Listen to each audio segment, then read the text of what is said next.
Ja, vi bliver ude i sommerlandet, for vi har selvfølgelig sendt Emil Thorup afsted på hjulene ud for at opleve sommeren der, hvor den foregår nemlig udenfor. Og Emil er i Hornbæk, og lige før der stod du på en minigolfbane. Hvor er du nu?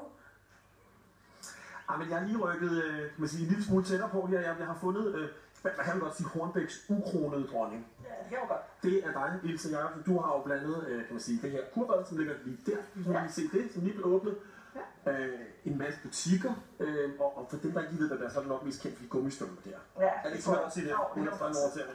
Men du vil også gerne vende udviklingen tilbage til det. Du var lidt start, jo, født og opvokset her. Ja. Og du fortalte mig, at lige faktisk det her stykke, vi står på nu, der stod folk i kø for at komme på hvad? Hvad var det? Det var det, der hedder Hornbæk Bodega i gamle dage. Altså hele vejen ned af her? Der var fuldstændig pakket hele vejen op, og der var det vitterligt sådan, at hvis ikke man havde været der en fredag og en lørdag, så må man gå glip af hele verden. Så var det ude? Ja, så var man bare ude. Og hvem stod i den kø? Jamen, det var alle kendte, så rige mennesker, skuespillere og alt. Torben Thyrring, bare alle. Det var alt. Ja. Og dem, der også gerne ville være noget. Og så er dem, der gerne vil være smarte, eller rige, som ikke var det, og så er det røverbanditter, det var der mange af. Så, og må jeg spørge, altså, var det bare sådan stille og roligt, over taget en kølig rosé, ligesom det var oppe i Skagen, eller hvordan festede man ligesom? Nej, altså jeg vil også sige, der fyrede man den af. Ja. Skagen gå håb, fordi Hornbæk, der var så meget skrue på, altså så var det... Hvad gjorde man? Altså, Jamen altså, tingene var bare anderledes, pengene sad utrolig løs på dem, der havde dem, og folk var glade, og de festede igennem, og vi havde ligesom 3 steder i Hornbæk, man kunne gå på, som var Dødsruten. Dødsruten? Dødsruten meget farligt. Man kunne gå på Paradis, man kunne gå på fabrikken, man kunne gå på bodegaen. Og så var det noget, du fortalte mig. Ja, man vandrede rundt, ligesom jeg ved, du har gjort i går. Ja. Eller var det i dag? Jeg kan ikke huske, hvor du har været på Skagen. Ja, så kunne du gå rundt med sit glas. Problemet var bare, at vi skulle rundt og finde ud af, hvor alting stod dagen efter. Men folk vandrede rundt fra det ene sted til det andet. Og der var virkelig party. Altså, og du var selv med til at køre champagne ud over det hele. Og hvad sagde du? Du fortalte mig, at landbrugsskolen jo kom på det her tidspunkt. Ja, jeg tror, det var den, der sådan viste landbrugsskole i Danmark. Vi tonsede det ud, og det var en helt ny ting, at man ligesom fik sådan noget boblevand. Udover der selvfølgelig var Moët Chandon og alt muligt andet. Ja.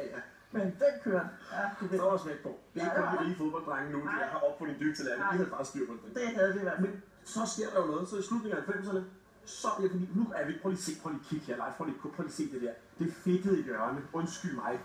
Hvad er det? Det her, det er måske den dyreste kvadratmeter i Hornbæk. Ja. Vi er helt nede ved stranden, vi er ved klitterne, vi er lige ved hovedgaden. Ja. Hvad sker der? Hvorfor ser det sådan ud? Jamen altså, det er jo det, der har været med til i lang tid, at Hornbæk har ligesom mistet den flotte tid, den har haft for mange år siden. Og det er jo ved, at folk ikke har passet deres ejendom, og tingene har bare ligget hen. Og det er sket ret meget i Hornbæk, men tingene har vendt sig rigtig meget nu. Jeg synes, tingene er ved at komme op, så jeg håber jo på, at det her også bliver godt. At nogen tager hånd om det. Så man kan sige, at det har været i forfald simpelthen. Altså folk har ikke taget sig nok hånd om det på en eller anden måde. Nej, altså det er ligesom at efter i mange år, det ligger jo næsten 100 år tilbage, at tingene er gået så godt. Så går det måske for godt, og så glemmer folk måske at passe sin geschæft. Og så får man det fedtede hjørne. Ja. Altså, det er jo helt, jeg har aldrig set det. Det er jo sjovt, det der, det ligner jo ikke engang sådan helt udkants. Det er jo værre end udkants Danmark nærmest. Ja, det er altså slemt. Altså et par stænger dynamit. Du vil meget gerne køre den gang dynamit over det, kan jeg godt forstå. Og du prøver selvfølgelig at vende udviklingen nu, og lave nogle ting, og det kører, og det synes jeg er rigtig fedt, for jeg er faktisk enormt hyggeligt med at skynde mig at sige. Hornbæk er dejligt. Ja, og tusind tak, fordi vi måtte snakke med dig. Et sted, som man kan sige har den her udvikling, og i den grad eksploderer af vækst. Der skal jeg hen i morgen, det hedder Tisvilde. Tisvilde ligger et kvarter i den retning, for jer, der er ligesom kendt her i Nordsjælland. Det er jo nærmest ingen tid herfra. Og det er altså der alle de rige og unge og smarte og kendte og kongelige og alting tager hen lige nu. Hvorfor? Det prøver jeg at undersøge i morgen, når jeg er tilbage. Tusind tak, Ilse. Det var så lidt. Skal vi gå ind og springe i luften, eller hvad? Er det, må man det egentlig på live-tv? Og tak for det til Emil Thorup. Jeg glæder mig allerede til at følge ham til Tisvilde Leje i morgen. Og vi bliver i sommerhusbyerne, fordi hvad er det egentlig, der sker med priserne på sommerhuse, når en by pludselig bliver populær, fordi de kendte og kongelige rykker ind. Jesper Nielsen, du er ejendomsmægler, og det ved du noget om. Vi skal kigge lidt på kvadratmeterprisen på de 4 byer, som er meget populære lige nu. På Hornbæk, Skagen, Tisvilde Leje og Rørvig. Og lad os lige lægge ud i Hornbæk og se kvadratmeterprisen deroppe lige nu, for den er jo altså det kan godt være, at Ilse Jacobsen i 2 siger, at det er noget værd råd, og det er kun lige på vej op med 23.782 kroner. Hvad var det gjorde ved Hornbæk, at det var så populært der i 90'erne? Der var ingen tvivl om, at jeg kom jo selv i Hornbæk dengang. Altså, der var virkelig smæk på, som Lise Jacobsen også siger. Jeg tror, det handlede meget om, at dengang var der jo 5 bevillinger. Det vil sige, at det kunne have åbent kl. 5 om natten, de her diskoteker og sådan noget. Det blev simpelthen for meget for indbyggerne, dem der boede der fast. At det simpelthen blev lavet om. Der var simpelthen for meget fest i gaden. Og lige pludselig var der ingen fest mere. Og så tror jeg, når alle de unge og så videre ikke rykker derop, og der ikke er så meget fokus på byen mere, så taber den simpelthen pusten, og så bliver det ikke driftet på samme måde. Det er det, der er gået galt. Og så er huspriserne simpelthen også faldet, for de har været højere end de er i dag i Hornbæk. Ja, det har det, men selvfølgelig har finanskrisen også været der. Men det er klart, at jo mere der er fokus på en by, jo mere bliver der brandet, jo mere tiltrækning er der til byen. De har fået 5 bevilling igen, flere steder deroppe, så der er håb. Der er håb, både hos dig og Ilse Jacobsen. I den grad, ja. Vi var i Skagen i går, og det kan godt være, at det primært var i nullerne, at Skagen var meget, meget hit. Så en kvadratmeterpris på 28.644 er jo stadigvæk en pæn kvadratmeterpris. Hvad var det, de gjorde ved Skagen, at de kongelige blev set derop, og den her uge 29 blev festugen i Skagen? Jamen, der er jo ingen tvivl, som jeg også sagde før. Det galt jo for Hornbæk tidligere, og Skagen i nullerne eksploderede jo. Og jeg tror også, det handler om, at der er rigtig, rigtig mange generationer, der i mange år har haft sommerhus i Skagen, så man har ligesom opfostret sine børn, men nu tager vi til Skagen. Og det er jo stadig dem, der kommer der nu. Jeg vil sige, at jeg synes, Skagen kan en masse. Problemstillingen er ved Skagen, at der simpelthen er så langt derop. Altså, det tager jo mange timer, så man skal ikke bare... Ja, for lidt man er herovre. Ja, jo, men nu tæller vi helt over bogen, ikke? Ej, kæmpe mængde, der tager op i 29, ikke? Men Skagen er fantastisk, og har været et problem mange år. Så det er ikke sådan noget, der forsvinder, bare fordi festen er på vej til at rykke til Tisvildeleje, som... Jeg ved godt, der er kamp for Tisvildeleje, og for Tisvilde generelt, men jeg vil sige, jeg tror altid, altså den gamle generation holder fast i Skagen, det er slet ikke tvivl om, og Skagen kan altså noget unikt. Og lyset er fantastisk, og vi har jo Skagensmalerne, og vi har jo havnen, og vi har en fantastisk infrastruktur. Skagen kan noget. Ja. Tisvildeleje, som vores gode ven Emil Thorup besøger i morgen, er for eksempel af komikeren Kasper Christensen. Sidste år blev det udnævnt til stedet at være i den her uge 29 festuge. Og det koster altså også godt 25.000 kroner per kvadratmeter at få et hus deroppe. Hvis nu man har købt hus i Tisvildeleje i løbet af det seneste år, skal man så forvente, at det stiger, fordi den er så populær?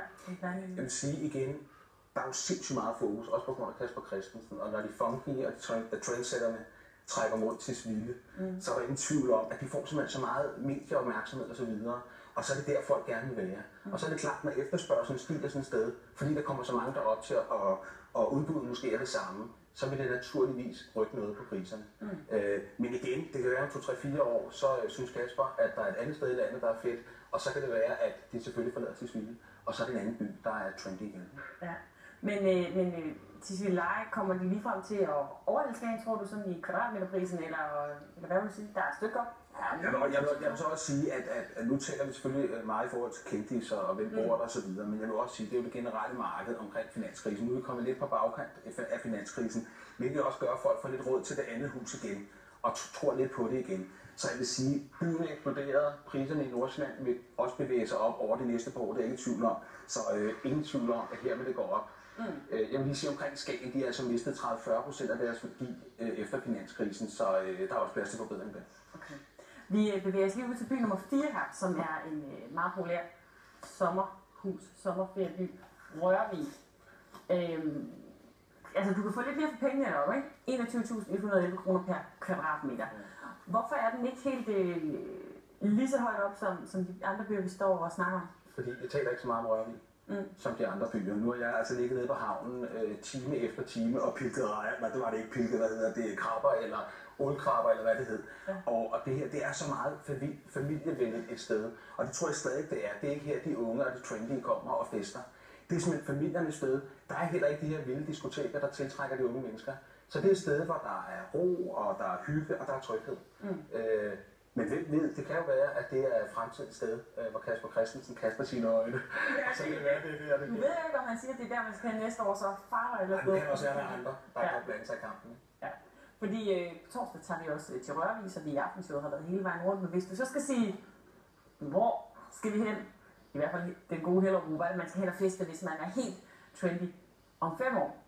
Hvor skal vi så hen? Jamen, jeg tror, jeg faktisk at vil sætte mine penge på Rørvig. Så tror du, der kommer altså, nogle steder, at går tingene ikke i ring. Altså, det gør de jo ikke. Så et rimelig godt... Sønderjylland, eller Svendborg. Svendborg kunne faktisk også være godt. Altså det sydfynske øhav er jo helt fantastisk, og det ligger midt i landet. Så det kunne være oplagt, men jeg smider mine penge på Rørvig. Godt. Tak for snakken her, og vi må se, hvor vi skal hen, hvis vi skal være med på Beatet i løbet af næste år.